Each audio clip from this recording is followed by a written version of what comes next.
Olá, eu sou Cássio Murilo Dias da Silva, professor de Sagrada Escritura e editor do canal Bytes Bíblicos. Este vídeo tem dupla finalidade. Ao mesmo tempo que ele é uma aula, é também um convite. É um convite para um curso chamado Liturgia da Palavra, que é um curso bíblico diferente. E aí você me pergunta, mas Murilo, por que isso é um curso diferente? Eu vou responder. Para responder esta pergunta, nós temos que considerar a Bíblia, que é um livro com muitas leituras. Uma Bíblia só, um livro só, várias leituras possíveis e válidas. A primeira leitura possível é a chamada oração. Desde a forma mais espontânea, aquilo que nós abrimos a Bíblia e tentamos encontrar a resposta de Deus para as nossas perguntas. Um livro já um pouco mais estruturado é a leitura litúrgica, que é o assunto deste vídeo, eu não vou me deter nele agora. Outro nível é a leitura catequética, quando utilizamos o texto bíblico não só no nosso processo continuado de formação, mas também quando utilizamos o texto bíblico para a educação na fé. Passando para o universo acadêmico, entramos na teologia. O texto bíblico é lido já de uma maneira um pouco mais científica, com o auxílio da filosofia, da história, da sociologia. Um passo adiante, nós temos a chamada leitura exegética, em que se faz a leitura dos textos, como costumamos dizer, originais grego e hebraico, com alguns métodos de interpretação. Depois nós temos uma outra perspectiva, que é quando as outras ciências humanas, história, antropologia, sociologia, leem o texto bíblico, assim como nós temos a leitura dos artistas, teatro, música, cinema, por exemplo, que também são tentativas de interpretar o texto bíblico. Todas essas leituras são válidas, todas elas têm alguma coisa para oferecer, mas não são todas iguais. Cada uma tem os seus valores e as suas limitações. Uma pode ajudar a outra, mas uma não se reduz à outra. O conjunto destas três leituras, oração, liturgia e catequese, formam a chamada leitura pastoral da Escritura. Pois muito bem, é neste contexto que está a leitura litúrgica.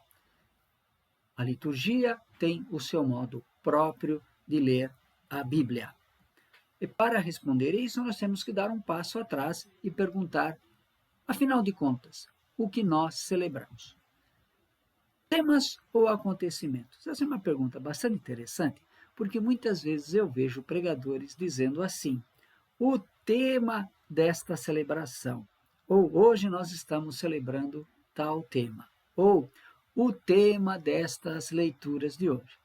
Esse é um vocabulário que não está correto, porque nós não celebramos temas e as leituras não falam de temas. Nós celebramos acontecimentos, porque Deus se faz presente, Deus se revela, Deus nos fala pelos acontecimentos, e são os acontecimentos que nós celebramos. Seja o acontecimento da história do povo de Israel, seja nos acontecimentos da história do nosso povo, seja nos acontecimentos da nossa história pessoal. Então, temos que estar atentos aos acontecimentos e celebramos os acontecimentos. E por isso, para uma boa homilia, para uma boa pregação, é necessário conhecer bem a história de Israel, é necessário conhecer bem o texto bíblico, mas é necessário também fazer uma leitura crítica dos textos bíblicos. Não basta a leitura devocional e espiritualizante. Partindo do princípio que a comunidade celebra acontecimentos, nós temos que também fazer algumas perguntas. De quais acontecimentos falam as leituras? E, obviamente, nós vamos descobrir o seguinte: o perdão não é um tema, é um acontecimento. A escravidão no Egito e o Êxodo não são temas, são acontecimentos. A pandemia, o genocídio, a morte não são temas, são acontecimentos. Nós celebramos acontecimentos. E a liturgia nos ajuda a comparar a história do povo bíblico com a história da nossa comunidade.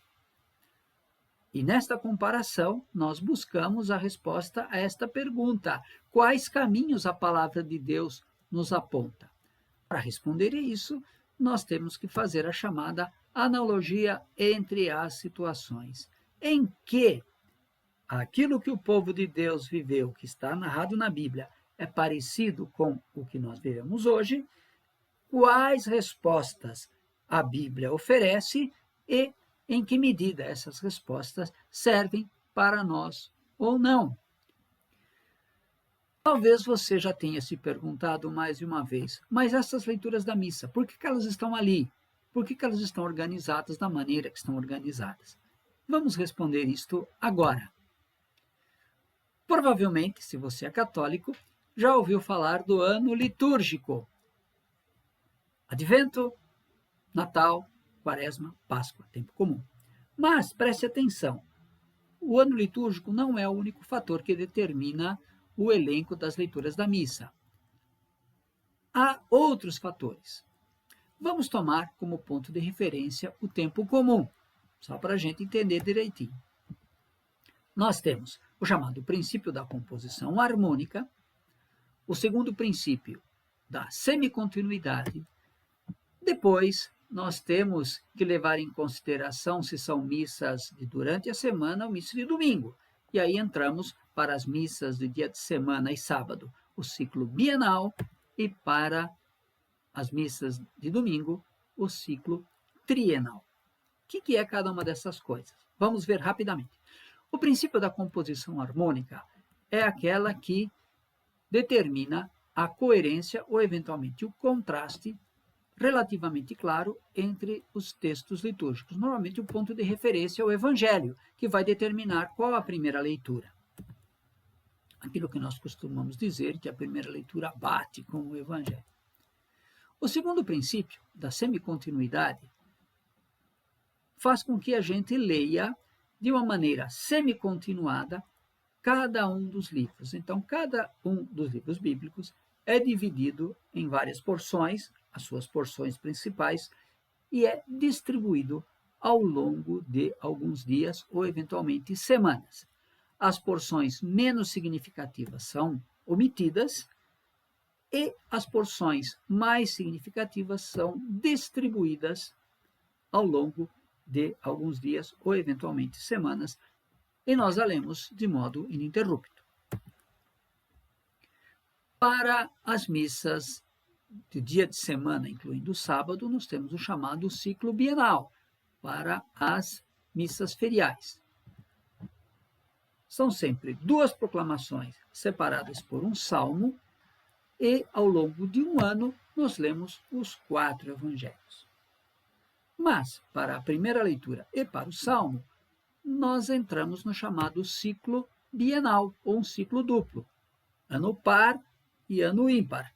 E ao longo desses 2 anos, ano par, ano ímpar, nós lemos basicamente toda a Bíblia ou as principais porções. E, obviamente, o princípio principal é o princípio da semicontinuidade, utilizado, exceto nas oitavas de Natal e de Páscoa. E para as missas de final de semana, o chamado ciclo trienal. Para as missas de domingo, e são sempre 3 proclamações, mais o salmo, e a divisão e a distribuição dos textos seguem basicamente 2 princípios. O princípio da composição harmônica e o princípio da semicontinuidade, mas respeitando as características próprias de cada tempo litúrgico. Vamos compreender isso partindo do tempo comum. Como já falamos, o carro-chefe é o Evangelho, lido de modo semicontínuo. Para as leituras de domingo, ano A, Evangelho de Mateus, ano B, Evangelho de Marcos, ano C, Evangelho de Lucas. Como já falamos, o Evangelho, pelo princípio da composição harmônica, determina qual é a primeira leitura. E também pelo princípio da composição harmônica, ficamos sabendo qual é o salmo. O salmo, antigamente chamado salmo de meditação, mais recentemente passou a ser chamado salmo responsorial, prolonga, nos ajuda a continuar refletindo sobre a primeira leitura. E, segundo o princípio da semicontinuidade, a epístola, a chamada segunda leitura, que segue de modo independente, mas algumas vezes, como costumamos dizer, tem alguma ligação com o Evangelho ou com a primeira leitura. Isto para o tempo comum. E para o Advento? Para o Advento, é necessário levar em consideração que o Advento está dividido em duas etapas.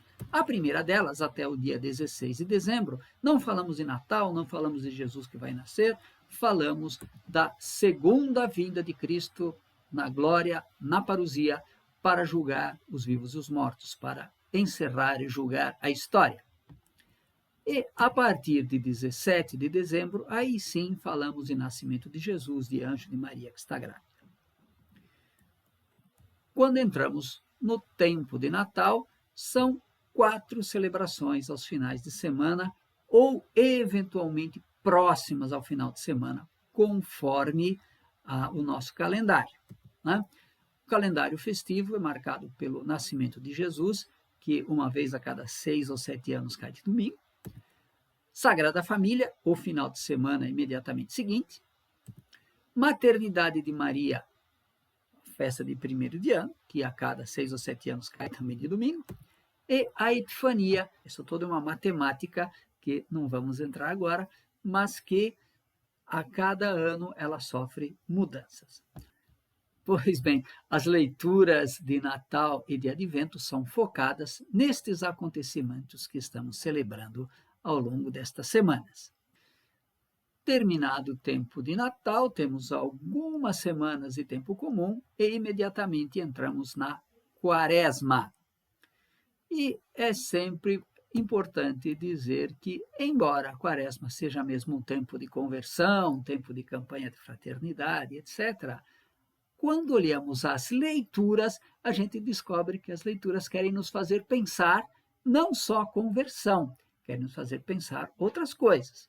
Para o ano A, que, aliás, é o ano mais bem elaborado, as leituras apontam para os escrutínios batismais, quando na festa, na solenidade de Páscoa, serão feitos batismos, principalmente de adultos, e que ao longo do tempo da Quaresma são feitos os ritos prévios ao batismo, as leituras do ano A são as mais adequadas. O ano B, as leituras dominicais para o ano B, nos fazem pensar na glorificação de Jesus pela cruz e ressurreição. O foco são estes acontecimentos. E para o ano C, sim, o foco é o processo de conversão que todos nós somos convidados a viver. Recordando que para este ano de 2024 estaremos celebrando o ano B e, portanto, a glorificação de Jesus pela cruz e ressurreição. Terminada a Quaresma, entramos na Páscoa. E é importante dizer que a Páscoa é o único tempo em que, aos domingos, a primeira leitura é do Novo Testamento. É tirado do livro de Atos dos Apóstolos e nele nós encontramos o anúncio da morte e ressurreição, o querigma, e os testemunhos dos discípulos da sua experiência de Jesus ressuscitado.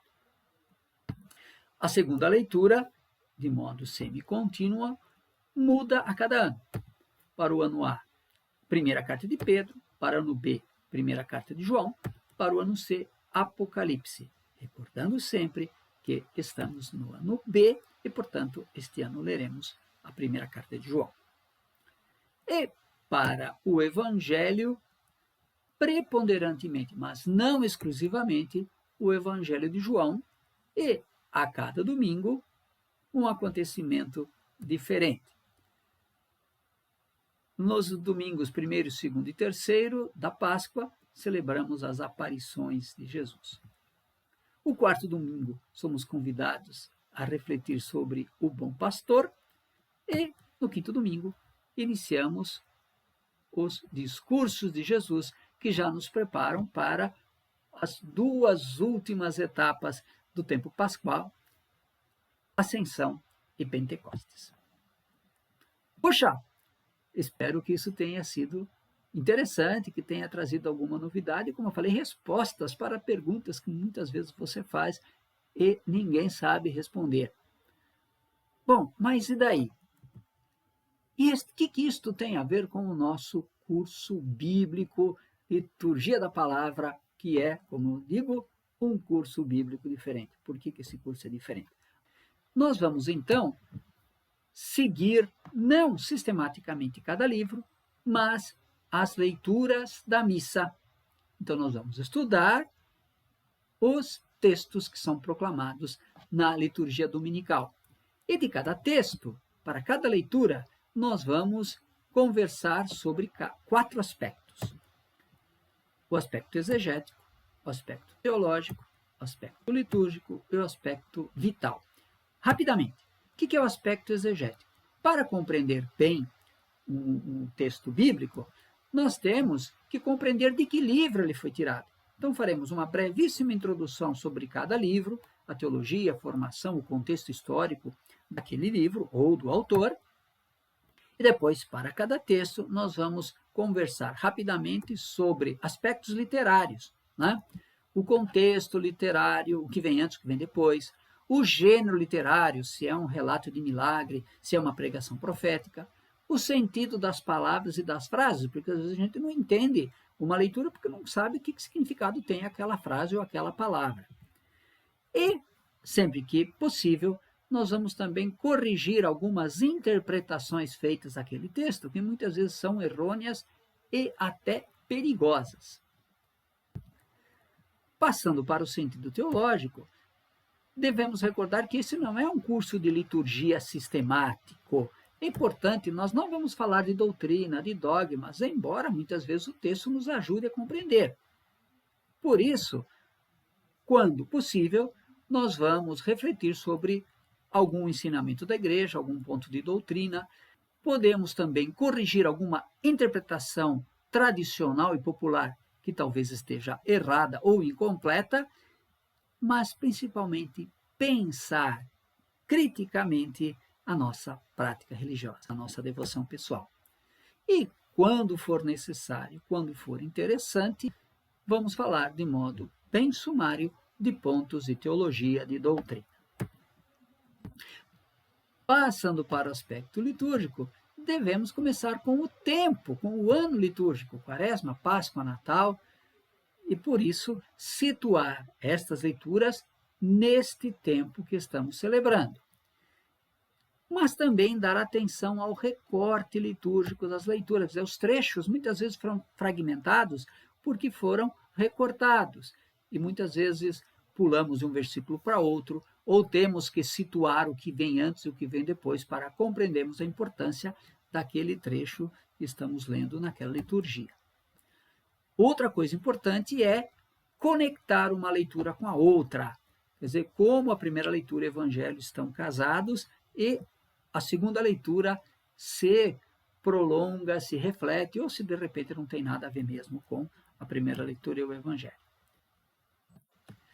Quando possível, vamos ligar as leituras, levando em consideração que muitas vezes as leituras nos ajudem a compreender sacramentos, como, por exemplo, batismo, matrimônio e etc. Ou nos ajuda a compreender e nos ajuda a celebrar melhor alguns fatos que fazem parte da vida da comunidade. Alguém que morreu, primeira comunhão, crisma, por exemplo.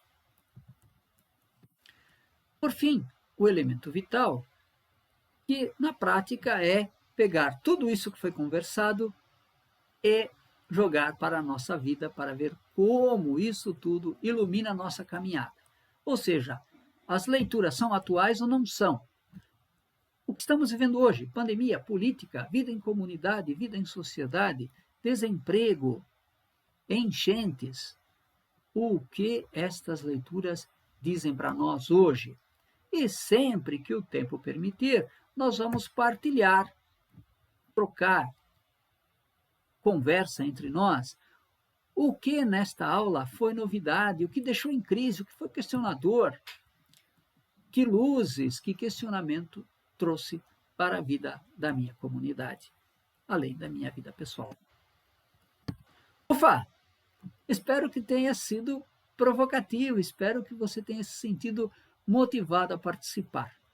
Mas aí, então, como é que eu faço? Bom, para participar deste curso que iniciamos agora, na Quaresma, você pode ter as informações mais precisas, informações como projeto para 2024, as datas, os valores, como fazer para fazer um depósito, neste link, bit.ly/2024 palavra. Ali você vai ter uma apresentação por escrito do projeto. E, se estiver já motivado e decidido a participar, procure este link na internet, bit.ly/2024 liturgia. E ali você já vai ter o formulário para se inscrever até o dia 7 de fevereiro. Estes links estão também na descrição deste vídeo.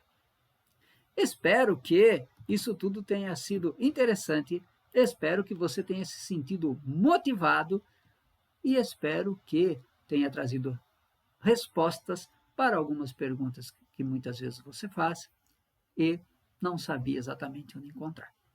Seja bem-vindo ao nosso curso Liturgia da Palavra. Seremos 2 professores, eu e a professora Rita de Cássia Ló, que também leciona a Sagrada Escritura e tem uma grande experiência na formação de leigos e que será uma voz feminina para este nosso momento de encontro. Seja bem-vindo, que Deus te abençoe, permaneça em paz.